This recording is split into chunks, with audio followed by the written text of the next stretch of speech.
Good morning, folks. Welcome to another beautiful morning here on the farm. It's 4:30 in the morning. Still daylight. It's 22 degrees outside. It's just way too hot. Can't sleep. I was already up. Might as well come and do chores. Actually, while I'm over here, let's go check on the baby donkey.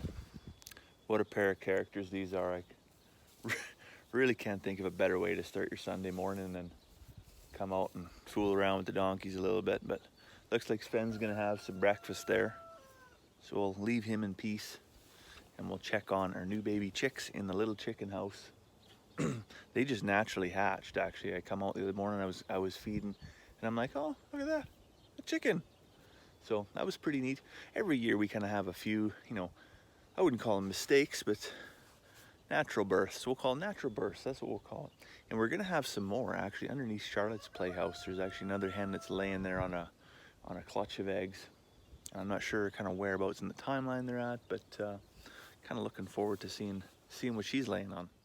Well, it looks like Mama's got them all tucked up there, still in bed. I guess just because it's daylight, I shouldn't forget that it is 4:30 in the morning, and some people are trying to sleep. So just give the pigs their breakfast. Today is going to be super hot for them. So yesterday what we actually did is we run the sprinkler right off the corner of the fence there and made a bit of a wallow pit here for them. Nothing huge, but just enough for somewhere they can roll around in and stay cool. Pigs, although pigs have sweat glands, they aren't very effective at keeping them cool. So a good place like this where they can roll around and a good shelter where they can get some shade is pretty critical, especially during a heat wave like what we're having right now. Just over here in the garden, in the potato patch actually. Later today, what I gotta do, you can see these are not the same, right? These were the original beds that I mulched, and that's been very effective. And so now I'm mulching these ones. So that's why it's darker. It's just fresh right out of the pile yesterday.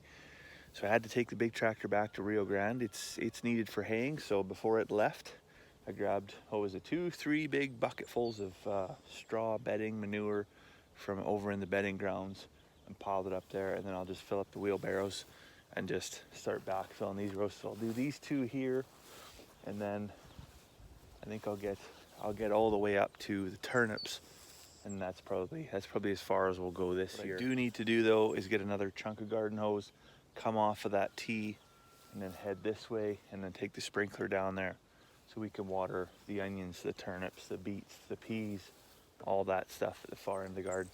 The taters right now, the taters have been getting spoiled, and I think they're doing okay. All this stuff over here, it's really questionable because there's a lot of weeds in here. So we're just gonna have to spend some time. We're gonna have to spend some time and just start pulling and yanking and clean this up a little bit, get it watered, and then I think we'll be in good shape. We're not going to starve this winter by any means. There you go, got the sprinkler rigged up, and it's going to water for probably maybe 2 hours here, I think. This is really the magic hour. Between 5 and 9 a.m. is honestly the best time of day to water plants. I want to do it on the early side today because, as I said, we are in a bit of a heat wave. The reason why it's the best time of day to do this as opposed to maybe, midday or early afternoon, when you water like this, you're coming slowly upwards into the warmth of the day, so the plants are going to dry quickly, and when they dry quickly, that almost performs like a protective barrier from things like fungus. Whereas if you do it in the middle of the day, quite often it'll dry too quickly and you can actually burn the plants. And if you do it in the evening where it's cooler and it's obviously the humidity's rising, temperature's coming down, things stay wet, and that's where you get that fungal growth.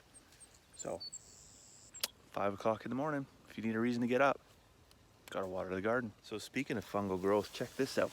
In our mulch layers, we get these awesome mushrooms. Man, there's a lot of stem on that thing. Now I don't know, it's gone pretty flaccid on me there. I don't know if these ones are edible or not. So we get these every year in the bedding piles. As we start to compost, when the pile cools off, the mushrooms just pop out like crazy. So yeah, I don't know. I don't know enough about mushrooms to say whether or not these would be edible or not. I'm not brave enough to try and find out without consulting an expert. That might be some time spent where I don't want to spend it. aka the emergency department of the hospital. Well, it's nice of you girls to finally get up and come and eat your breakfast. You know, I slaved on this for hours. Well, not really. I let it soak overnight. So we soak the feed, we just feed it directly on the ground. During the summer months we do this. Well, obviously don't do it during the winter. Everything freezes. And between the time I would dump this on the ground and then head off to work and they would actually get up in the wintertime, they'd have barley popsicles. Would not be a, they would not enjoy it. So, but it works really good in the summertime. It also encourages them to scratch and till and kind of work this surface a little bit. So believe it or not, this space between the, the chicken house and the shop here, I know it does look a little threadbare in some spots, but we never have to mow the grass here. Just the chickens coming up and grazing and doing all their stuff. Actually works out not bad. Reduces a little bit of an input for us. It's kind of an awkward spot to get a lawnmower anyways because it's on a side hill. And, the angle's hard to judge from this obviously, but it is a little bit scary if you get in here, even with the side-by-side. Speaking of the side-by-side, I've actually got to go grease that here right now. It's a weird thing to do at 5 o'clock in the morning, I know, but so we just bought it new to us. We'll call it new to us side-by-side from the auction, and at 5 to 10 kilometers an hour, it has this weird squeak up in the A legs, and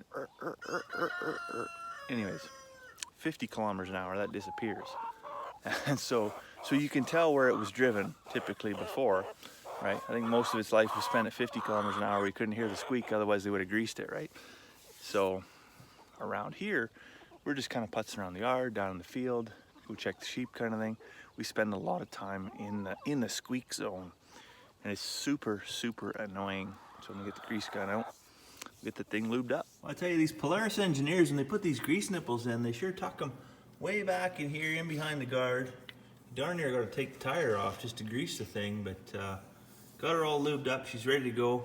So that's one more thing done. Hopefully the squeak's gone away. So with that all done, all I really got to do is move the chicken tractors and feed the pigs again this evening.